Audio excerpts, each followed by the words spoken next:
Hello and welcome to the Smoking Barrel Podcast. I'm your host, Cody Barrett, and with me is, as always, the Pit Barrel Master himself, Grant Full. Good morning, good evening, however, whenever you may be listening. So, this is going to be a little bit out there, Okay. a little bit scattered of a show. Episode 30, why not, baby? But this is our 30th episode. Yes. We officially have a 30th episode. I wish we would have been to this point a long time ago. True. But circumstances are what they are. They are what they are. Yep. That's just how it is. Yeah. Hey, it's a good day for it. It's Friday the 13th. Oh Our local high school basketball scene is going nuts. It has been a crazy day. The boys are on the way to Charleston next week. Our Lady of Patriots just finished taking out George Washington in overtime, so they're playing for the state title tomorrow. Now, if our other local high school team can make it, they'll be playing each other for the state title. So we may, my son and I might be making a drive down, or at least my son might be. I don't know. It depends what's going on. Yeah, we'll see. Yeah, a lot of stuff going on. It's pretty cool. And you got some big news, right? Yep. If you've seen our Facebook, probably be a video coming out on the YouTube channel Very soon. Yep. I finally, after a year, 2 years of procrastinating, talking about it, comparing, looking for the best deal, I finally said, you know what? I'm just going to get something. So I finally pulled the trigger on a pellet grill. What'd you get? I got a Z Grills. Actually, I already know, but yeah. Yeah, it's a Z Grills 600 series. It's an entry level pellet grill. But how'd you get it? I did the blind box special. Okay, yeah. So I did the blind box special. Now listen, the blind box special is a little bit misleading. So I got the $3.99 deal. Okay. Which isn't even available on the website right now, by the way. They've jacked it up. Oh. So I feel like I got a little bit better of a deal. But the blind box special is basically you get one of three. Mm-hmm. So they have basically exactly what it's worth. They have one that's just a little bit higher. And then they have one that, you could potentially get one that was like an $800 one. Right. So like basically double. I got the middle of the road one. Okay. And I'm happy with it. You save some money on it, right? Yeah. I mean, I basically, so then this is the thing too, they don't tell you. So you have to pay for shipping. There's no free shipping. Oh. So even with $80 shipping, and it was about an 80-pound box. That's about a pound. I understand that seems fair shipping wise. Yeah. But anyway, after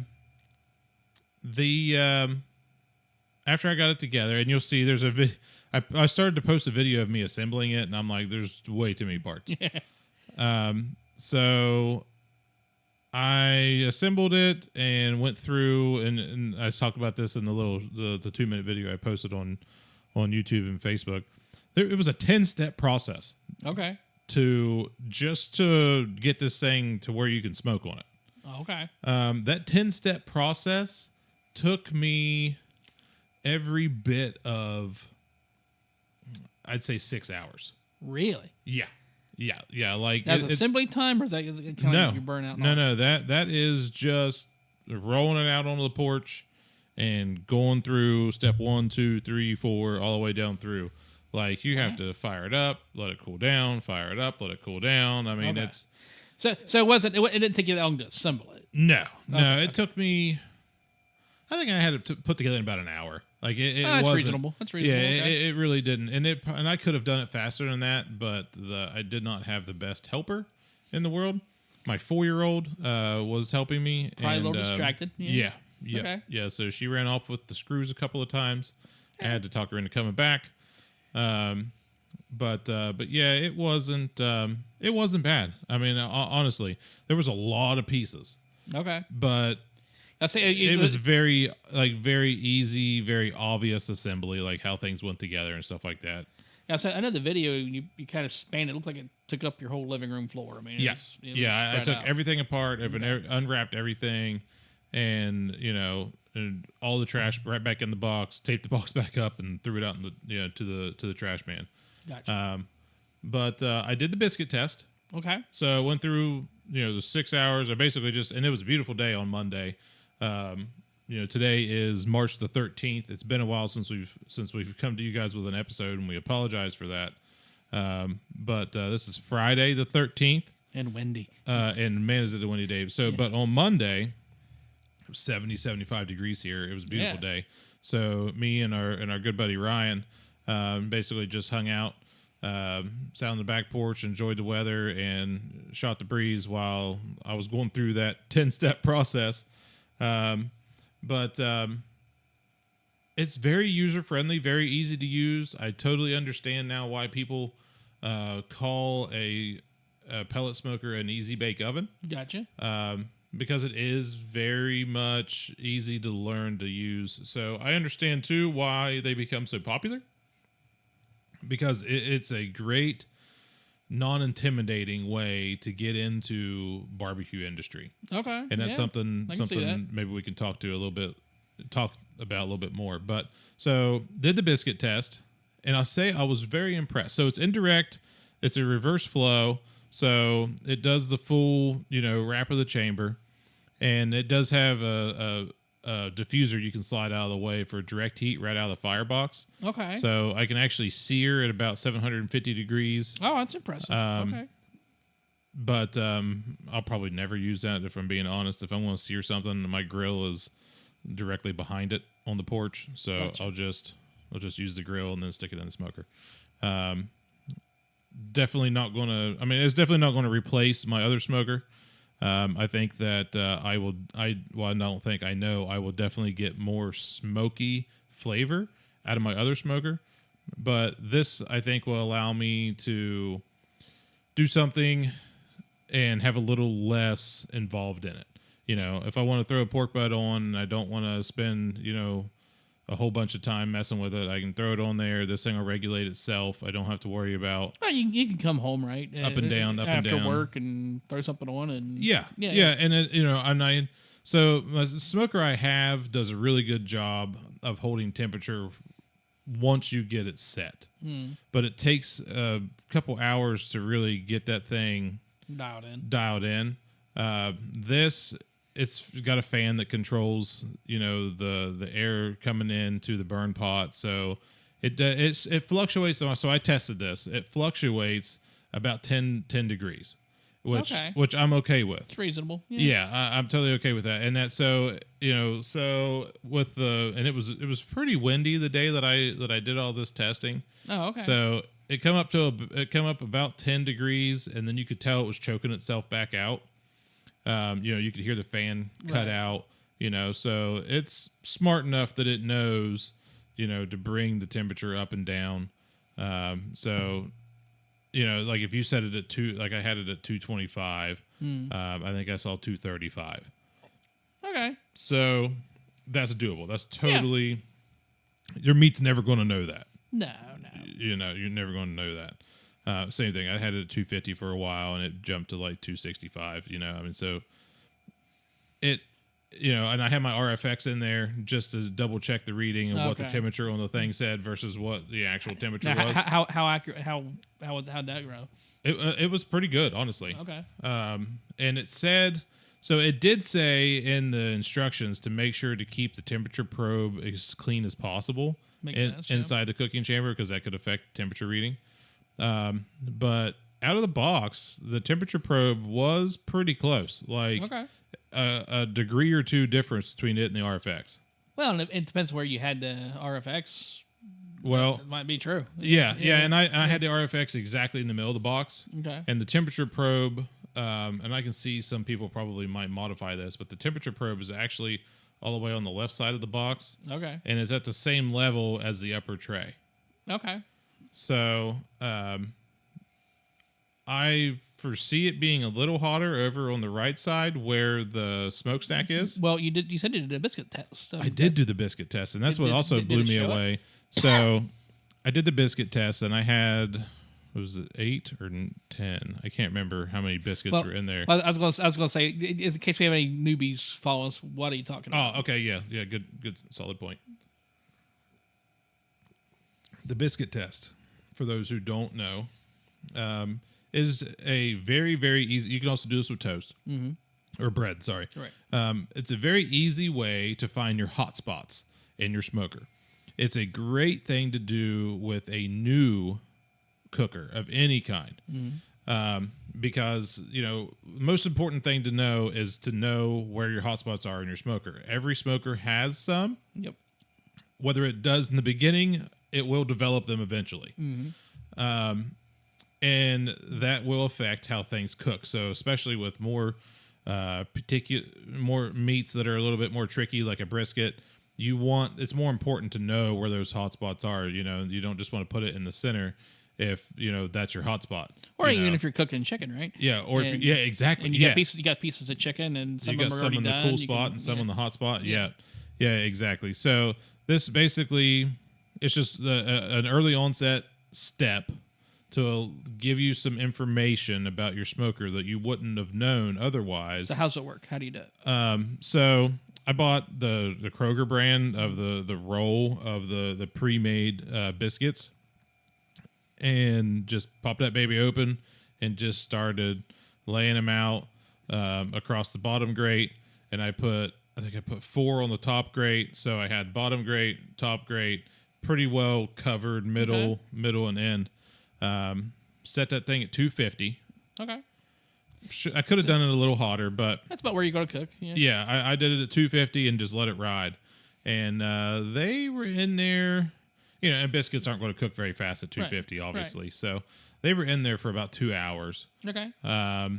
And honestly, it was impressive. Like, to my eye, I could not tell if left side, right, and or left side, middle, and right was any difference in doneness. Oh, that's awesome. Okay. They honestly all looked the same.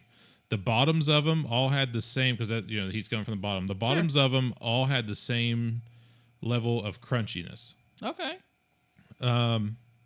So first impressions is there are no quote unquote hot spots right now. No, I'm sure those will develop as the thing bakes in and I get the inside coated and all that. Now, I still need to I need to get some oil and coat the whole inside of it and do a good burn in. And I think you mentioned in your video that looks like you thought you had some leakage around the lid. I had some leakage around the lid. Now I did go ahead and put some wool, stick-on wool seal around the back and down the sides of the lid. Now I did notice after I did that there's actually where the front of the lid comes down, it does not touch anything, and actually the trim piece is actually set back. So it's a design thing. It's a design vent. Okay. So I wanted to seal it all up. I still might try to figure out how to do that because it has a smokestack. It doesn't need a vent there. And that's just going to make it easier, for wind to get in and things like that. So right. But I'm just going to try it, and let it see how it does. I plan on, probably doing a burn in on it tomorrow evening. Okay. And after we get home from Josh's, because I'm sure I'll be coming home earlier than you will, because we'll come home, put the kids to bed, and I'll probably go out and spray that thing down with some oil and then I'm probably gonna use some avocado oil, spray it all down, and then let that bake in a little bit, get that grill hot, and then put another layer of oil on it, see how it does. But yeah, so and then I would like to. I've got 2 pork butts and a chuck roast. Okay. I've got a 9-pound chuck roast that I got. That's a big one. Yeah, that I got a whale of a deal on. I'm torn on which to do. Like, I could do a pork butt in my sleep. Right. I worry a little bit more about a chuck roast. If it were me, I like you said, you can't script a pork butt. Yeah. And you know how it cooks. your your virgin cook, I would go. Yeah, with that's what I'm thinking. I'm just going to, and I've got some chicken thighs too, but I think I'm just going to throw pork butt on there and just season it up good, throw it on there, and see how it rolls. Yeah. I bet that thing will be an amazing chicken cooker. Because one of the things that I struggle with, even like I love my barrel, but getting the temp up enough where you have a nice bite through skin, to whereas with that thing you can just set it say 315, 320, Yeah, and it'll regulate itself at that high temperature pretty nice. yeah, I'd be interested to see how it does with a bone-in chicken thigh. Yeah, because my barrel, honestly, it likes to live at like 270. Yeah, which 250 to 270 is like where I think was to live at. You really got to keep the vents open to get it up more than that, and then it probably climbs easy. Yeah, so it gets a little. It's not bad, but it's still a little finicky. Whereas like I could see, I've actually thought about getting just for weekday cooks and for doing stuff like that. Also, is getting a small pellet for such things. Mm-hmm. Yeah, and I think even it'd be probably an awesome side cooker too. Like you could like doing some smoked mac and cheese. Yeah, something where you don't need like say you don't necessarily want a bunch of smoked flavor. So you just want to. You haven't even seen this yet, have you? I just thought about that. So no, I have not. It's a perfect size for a spare cooker. Oh yeah, it looks. I seen your video and I looked at the pictures. I've seen pictures of it, and I'm like, because I even thought I was like, even if I bought the blind box and I got the small one, I'd be like, okay, because you're still saving some money. Yeah. So the difference in the two cheaper ones on the blind box, I didn't see isn't size. It's color. It's color, and it's the internals. So it's different grates, and it's a different. It's a different. The one has a bigger bucket than the other. Oh, okay. Hopper for the. Oh, okay. Hopper for the thing. So it's hopper size, and the grates are just different. Okay, so you got the one with the bigger hopper then, I guess. I got one with the bigger hopper, and I say bigger, and bigger is relative here, but it's a 12-pound hopper, so it's not a huge hopper. But it's not a huge. It's not a huge grill. So how many hours can you get out of that? I don't know, because I had that thing running for 3-4 hours, just playing with it, messing with it, doing the biscuit tests and stuff, and it barely looks like it used any pellets. Okay. Like barely look, and that was because you have to fill the hopper up to go through all of the break-in steps and everything, because you're making sure the auger's working and making sure the fire pot heats up, and because they want you basically you're heating up the fire pot, you're cooling it down, you're heating up the fire pot. So I'm assuming it's some type of like heat treatment thing before you start cooking, but it barely looked like I opened the lid expecting there to be room to add some, right, and there wasn't. Oh, okay. So I think it's going to be fairly efficient. So, well, especially since you had that gasket, it'd probably even be more so. To be honest. I think with honestly, I'd say on an overnight cook, I still might have to in the early morning hours, I would probably have to add to it. Gotcha. But we'll see. Doing a pork butt, in the middle of the afternoon, will be the test. Let's see how it does. Yeah, I'm excited about it. It sounds cool. I'm glad you finally did it. I'll be honest with you. I'm trying to think. I think at least 3 times. I have a habit of doing this sometimes, though. I'll go and I'll add something to a cart. Yeah, I do too. And I'll sit there and I'll be like, and I'll even get to the point where I almost get my credit card out. And I'm like, yeah.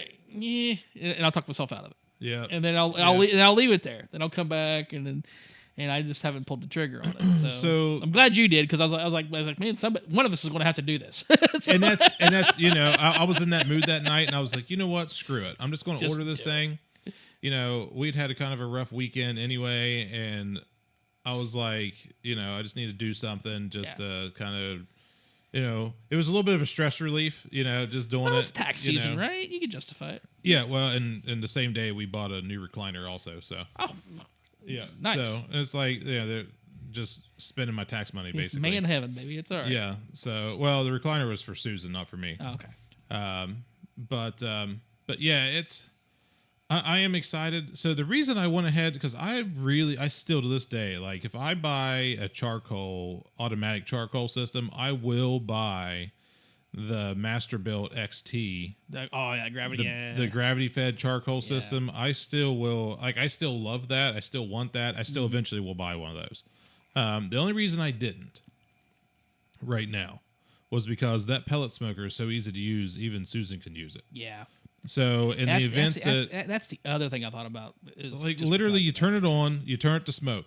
Yeah. You wait for smoke to come out of it. This is stupid proof. And then you adjust the dial to the temperature you want, and you walk away for 10 minutes. Come back in 10 minutes, put your food on it. See, and that's it's for that exact reason I've really thought about getting one, just because for Christy, she is not going to go out there and light charcoal. Yeah. She's not going to whip in a bag of charcoal. Yep. And I don't blame her. I don't blame her. It's messy. Yep. It's dirty. No, I will say this. I mean, I love charcoal. Both my cookers, they're all charcoal. But do you remember the little round smoker that they had at Walmart that I sent you a picture of forever ago? The Pit Boss Elite series. Yeah, I want that one. Actually, it's a and knockoff of the Rectech. Yes. It's off. Yes. Yeah. So If that was available, I would have ordered that. Yeah. So I honestly went to Walmart's website and looked at it, and they're sold out right now. Yeah. So, but we're getting up on grilling season, so I'm assuming that that's going to be back in. Now, the reason I mentioned that is Well, because it's an automatic charcoal. I need to buy the kettle. Is it a charcoal? I thought it was pellet. It is, but it's also automatic charcoal. What? It has a charcoal tray. You add the charcoal tray in there. You turn it to charcoal mode and hit the start button. It throws pellets into the hopper, lights the pellets, lights the that charcoal. ignites the charcoal. I gotta buy one. It only lights enough pellets to get the charcoal going. I'm not even sure how much money it is now. They were like $300. They were like $300. Pull it up on your phone. They were like $300. I'm gonna get video evidence of me getting a shot here. And I may have to give my last will and testament now. I'm telling you, that was single-handedly probably one of the coolest features I've ever seen. Like, I wonder if Sam's Club has it. No. It's Walmart. It is, but they have their own version, and it's not they have one that looks like the Z grills. They don't have a round one like that looks like the Rectech I looked. Okay, and it's that round one, the Pit Boss Elite is a Walmart exclusive. They signed a contract with Pit Boss that they would be the only ones that carried it. I figured since it's the same company. Yeah. Yeah, and this was the other thing too. So it has that fold out front tray, which was an extra with the Rectech, and the Rectech's $6.99 in case anybody's wondering. So this is, I can't remember how many square inches it is. Remember what it's called? No, it's round. So just Google round Pit Boss pellet hybrid. Yeah, I'm just like Walmart's website, Pit Boss, and I'm sure it'll come up. So here we go, folks. We're doing we're multitasking on today's episode. Yeah. But anyway, so you got this one going. You're gonna cook a pork butt. So. You research, you liked it. But anyway, so that's the only reason why I bought it, because literally, I mean, like you heard me say, I mean, it's easy. So if the wife wants to use it, while I'm not home, or if I'm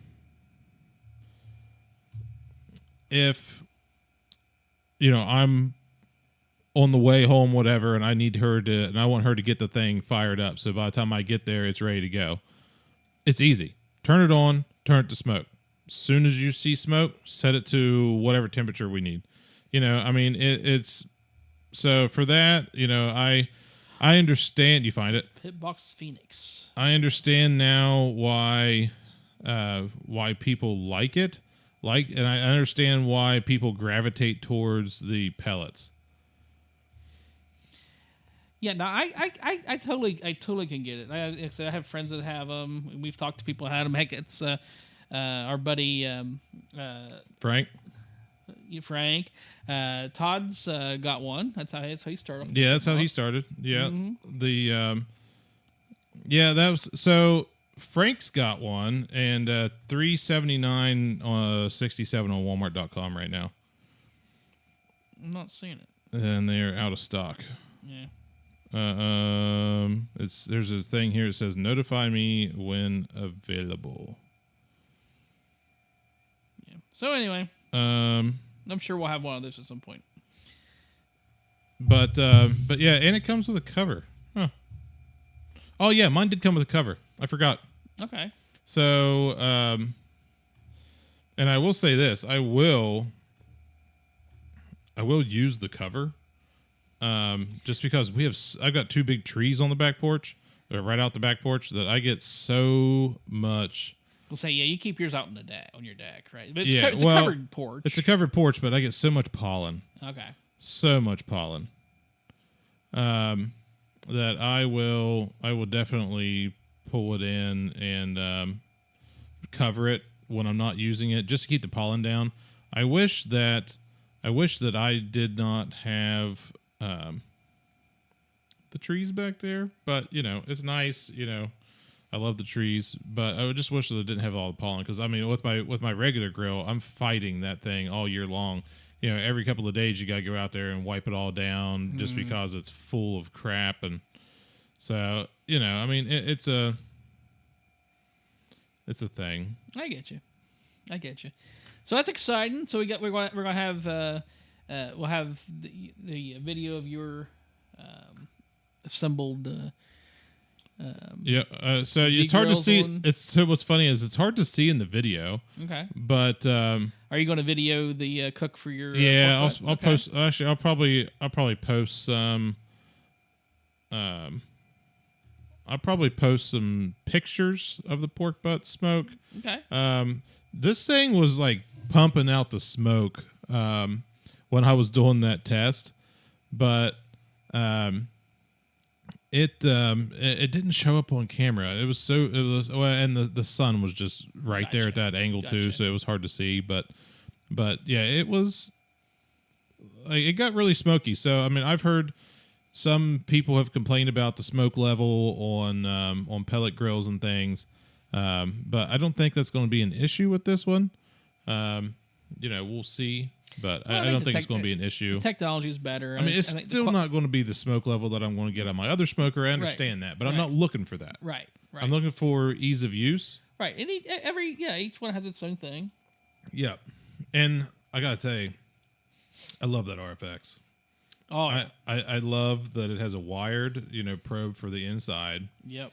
And it never comes disconnected. Like, I love my meter block, but I will have it like connect disconnect. Yeah. From time to time. Yeah, my Meter Plus does the same thing. And it always reconnects, but it's just the fact that it's disconnecting and reconnecting, and you get that alert on your phone, and you got to turn it off, and it's just annoying. But yeah, I really like so that smoker doesn't get hot. So as long as I keep it clean, I don't have to worry about fire and stuff, and I've got it on my covered porch. So my plan is, and this is because I've got too many things now. So my plan is to continue this, to build somewhere else, like a little patio area or something like that. How many? You were making fun of me forever. How many cookers do you have? That has have more room for my smokers. How many do you? I have a smoker I've never even used. I have a charcoal smoker that I have never used. Exactly. You make fun of me. I have an electric. Okay. I have a propane. Okay. I have a regular grill. Uh-huh. I have a pellet grill. Uh-huh. And I have a charcoal. Yeah. See, you can't make fun of me anymore. But they're all vertical except for the pellet. Yeah. See, so yeah. And the grill, regular grill. You're good. But I have a vertical charcoal, I have a vertical propane, and I have a vertical electric. I'm proud of you. You used to give me it'd give me a hard time because, well, I mean, to be fair, I've only used the electric twice. Yeah. And I only bought it for a warmer. Yeah, that's fine. I only bought it for a warmer. Oh yeah. That's. I honestly could put it in the basement. Yeah. But yeah, I would like to have somewhere. So the problem on the property here is it's so daggone windy. Oh yeah. So that's why I moved my vertical, my propane out in front of the garage, because it's the least windy spot. And if you notice when you pulled in, it was right between the two garage doors. Yeah. So it's the least windy spot. I would love to take over a piece of the wife's flower bed right out front here and put a smoker there. Just brick it up, make it look nice. and just have a section there because there's no wind in that little hole between the garage and the porch. You and I share a common problem, right? Yeah. I, Up on top of hills. on top of the hills, and like my gas grill on my back deck literally blew over.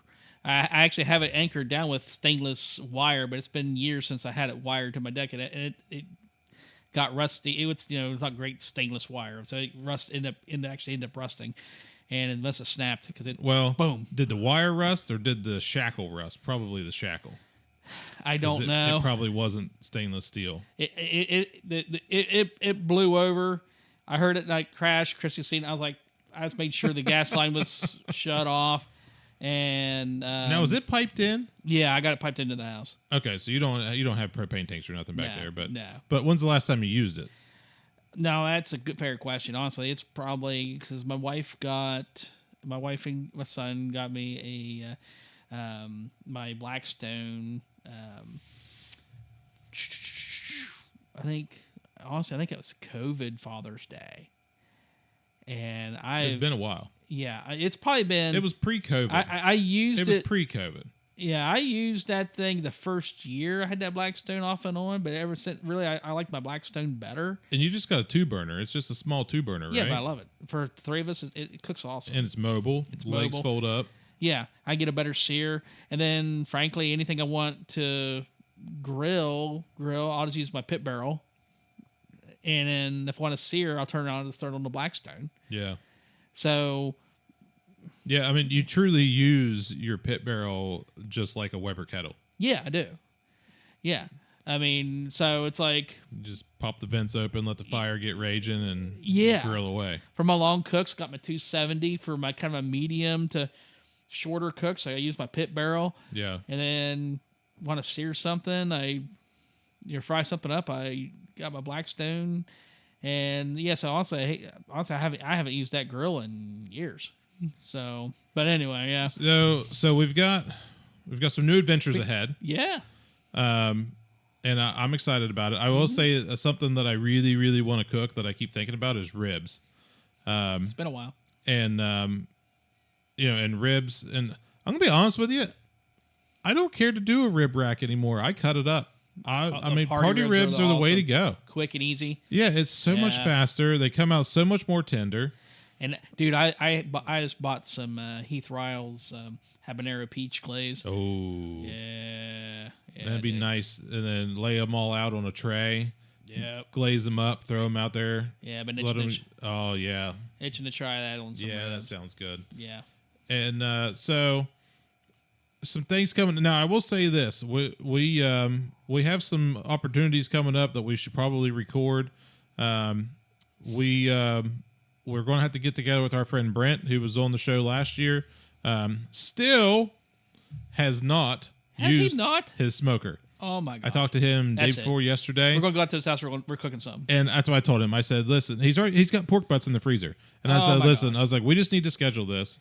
Get your pork butt in a brine." And then you and I will come over one day, one afternoon, one morning, whatever. We'll throw this thing in and we'll hang out for several hours and just be there with you through it.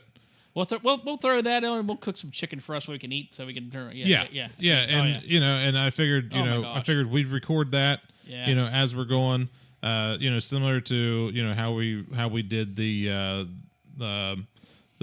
Marietta River City. Yeah.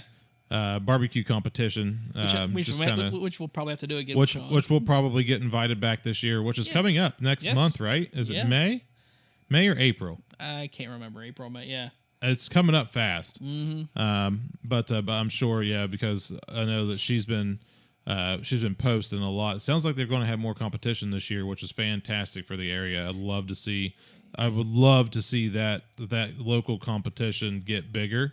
It used to be big, and now it kind of died off, and I would love to see it get back. And I've been meaning to talk to you. We probably shouldn't talk like live on air, but have an idea about that. So sounds like a plan. Yeah. So that being said, we're nowhere close to the end here. You did something back in February that we haven't talked about. Oh yeah. Tell us what you did and how you did it.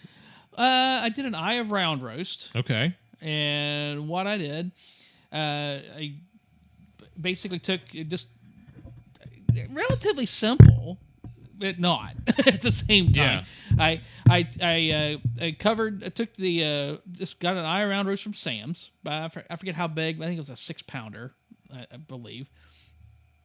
I dried it off and put a nice coating of the blend. Yeah.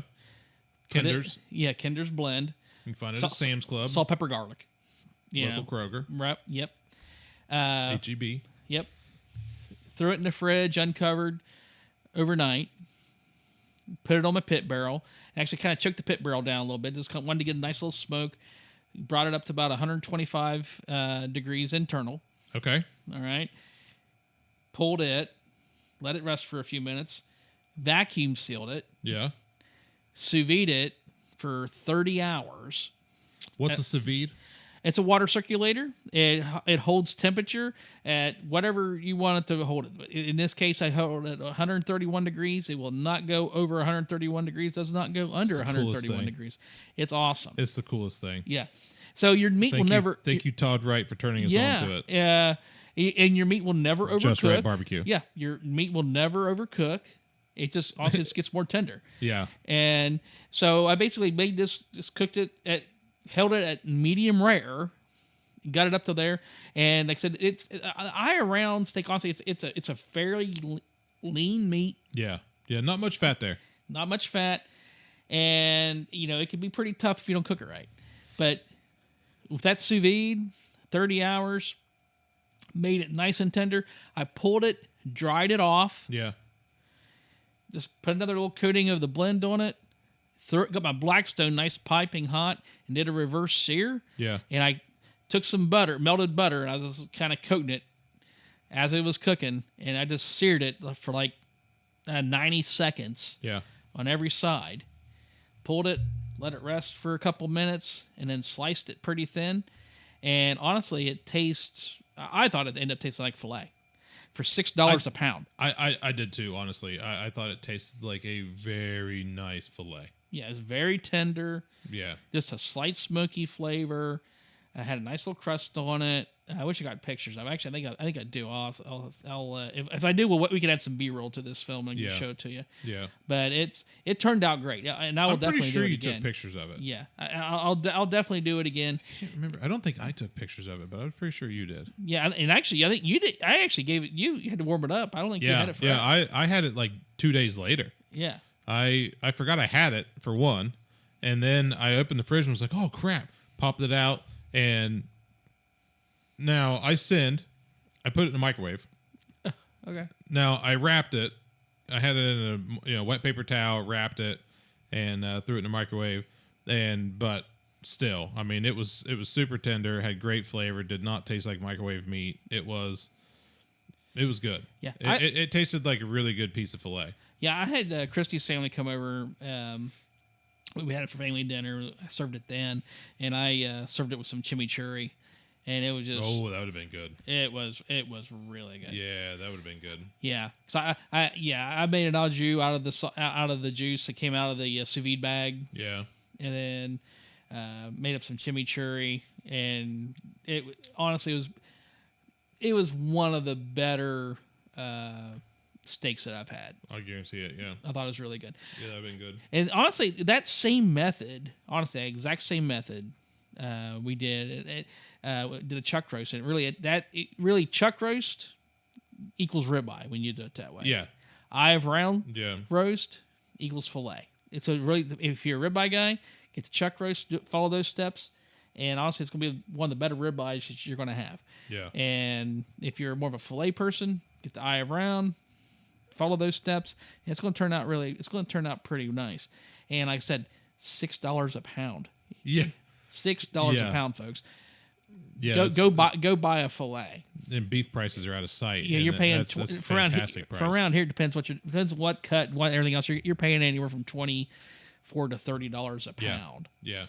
So easy. Yeah, so it turned out well. It was a kind of a semi-laborious, because it's you gotta. It's not like, hey, I'm gonna do this tonight, right? You gotta plan it ahead. Yeah. But if you have the time, you want to do it, it's definitely well worth it. So yeah, that was fun. That was a fun little cook. I'm glad you mentioned it. I've always forgot about that. Yeah. Yep. It well, I was trying to think. I came over to your house for something else too, and you were messing around with something. It was chicken wings that you cooked up. Oh yeah. Trying to think. Yeah, we got a. Because I actually came over to your house that night for that. Yeah, she did. And actually, but yeah, my wife got those. I didn't use the smoker for that. We actually, I fried them in my. I thought you did smoke them. No, I fried them. You air fried them? We had an air fryer. We got a brand new air fryer, kind of that Ninja crisper thingy. Oh, that's right. Yeah. We tried that. We did the. I'm trying to think. And I also fried them in just deep fried them in my my Lodge cast Skillet. iron. Cast iron. Yeah. You gotta love a good cast iron. Yeah. Did them both ways. Tried them out, and honestly, that little Ninja crispy thing was pretty good. Did a pretty good job. You know what? Actually, I take that back. I did smoke them. I thought you did. I did. I smoked them on the barrel. I thought you did. I did. I smoked them up to about 160. I was going to say, man, those things tasted awful smoky. Yeah, they did. I smoked them up to 160. Then we crisped them. See, and that's the reason why I smoked then fried. That's the reason why and I was talking to Brent about this the other night.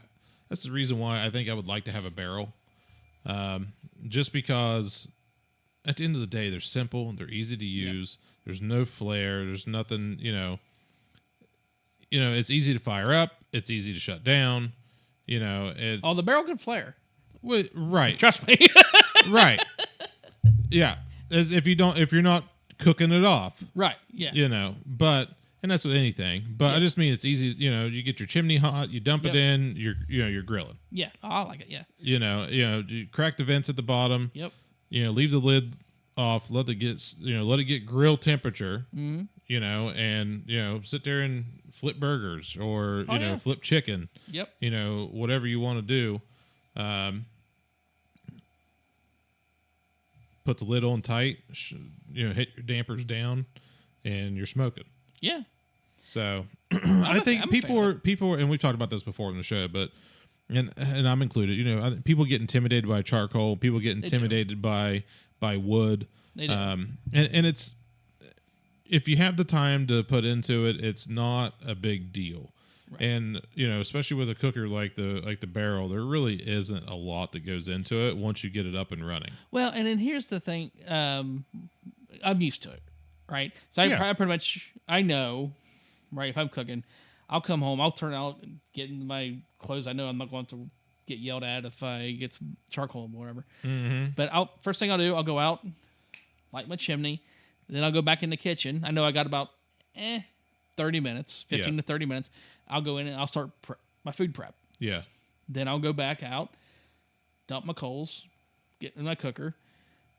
All right, get it going, and I'll go back in, finish my food prep. Yeah.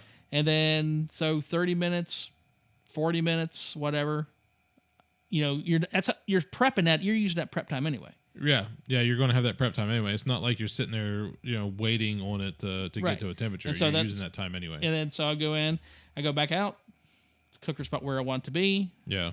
And we're cooking. So, you just kind of it's like anything. The more you do it, you got to get used to it. It's dirty. And it does take a little bit of, it's not hard. Yeah. Yeah. It's not hard. It's not hard at all. I think it's quite easy.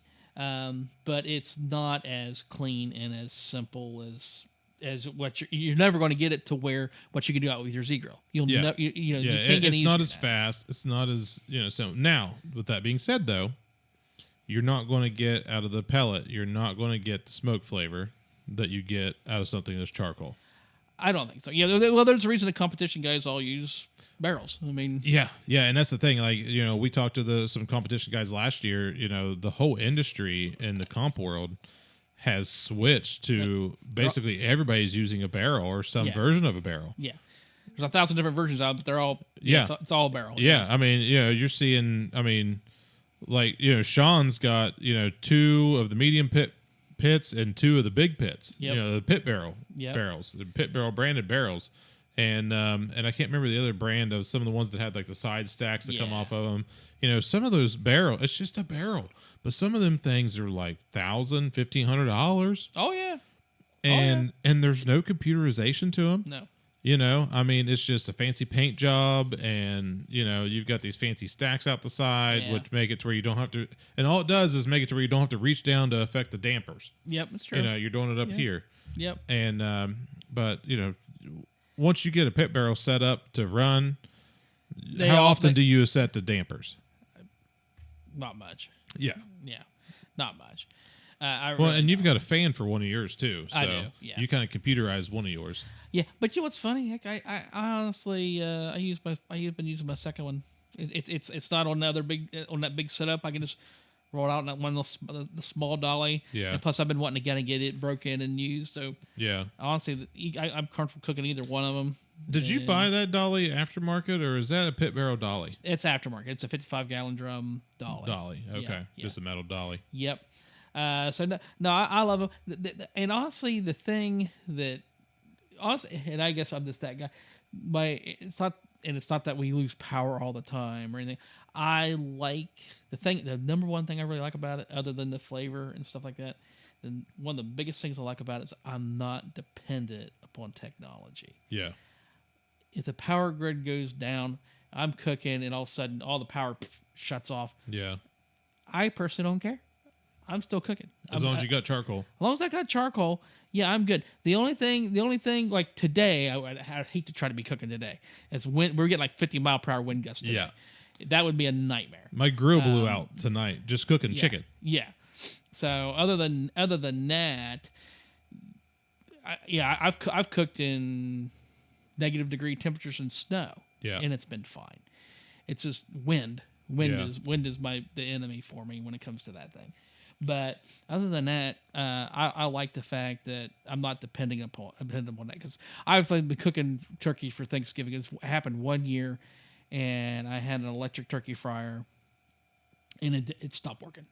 Oh, really? It stopped working. Did the power go out? No, the stupid thing just broke. Oh, okay. No, I had it for years, used it for a long time. It was fine, but it just stopped working, and I was like, that's always bugged me. That's not doing this again. That's set with me. And that's been, Cody, that's before my son came along. So we're probably talking 20 years ago that happened. Over 17 years ago, at least. Yeah. Yes, exactly. It's been that long ago, and so it give you an insight to the psychosis of my brain that's burned in front of me. I think you mean trauma of your brain. Exactly. I was traumatized. I'm like, people are depending on me to cook. I don't like people that I hate to let people down. Yeah. And I'm like, I'm not having that happen again.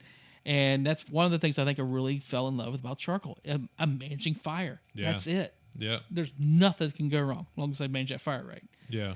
So, yeah. Yeah, and that's what made me. I mean, that's one of the things I like about propane is that similar. As long as you have enough there's no technology there. I mean, as long as you don't run out of propane. Yeah. Which I've done.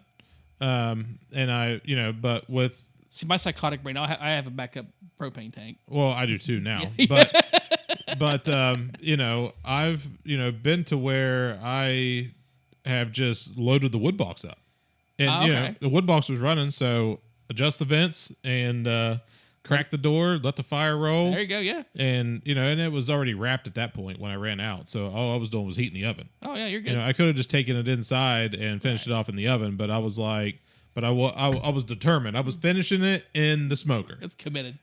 Whether it was propane or wood fired, we were finishing it in the smoker. There you go. But yeah, it worked out. Cool. So we've got we really don't have a big list of events going up this year, but sounds like we have something that might be in the works that we need to talk about off camera. I think it's an idea. Yeah, and then I got you cooking for the mission and stuff like that. Yeah. And then I would like to get together with Brent and film that for you guys, and hopefully get some video content out there for you guys this summer. I don't see that happening until it gets a little bit warmer. Yeah. So we're talking a couple months out, but we're going to try. This is March 13th, Friday the 13th. We're going to try to get another episode out before the end of next month. Absolutely. At least before the end of next month, before the end of April, we're going to try to get another episode out. And especially if my idea comes to fruition, yeah, easy. So, thanks for tuning in, guys. This has been kind of a crazy show. I didn't have any notes. I didn't have any notes for this show. Literally, it's a blank page. I started a note page, and I'm just like, you know what? We're going to wing it and see how it goes. We basically only had a couple of things we wanted to talk about. But we wanted to get an episode done and get something out there for you guys to say hello. So don't forget, like and subscribe to our YouTube. If you're listening to us on Apple Podcasts, please, please, please give us a review. You guys don't realize how big of a deal that is. And on Spotify, you can rate us, and now you can leave comments directly on the episodes. We would love to hear from you guys. I'm going to be honest, those that have been listening and that do listen from time to time, leave us a comment. You guys don't realize how much that means to us. We don't get a lot of them, and we super appreciate it when we do. YouTube, like and subscribe, right? So, with that, Grant, any last words? No, thanks for tuning in. I know we got a small but mighty audience so far, and we appreciate y'all. And like I said, share it with your friends. This has been the Smoky Barrel Podcast. Thanks a lot, guys. See ya.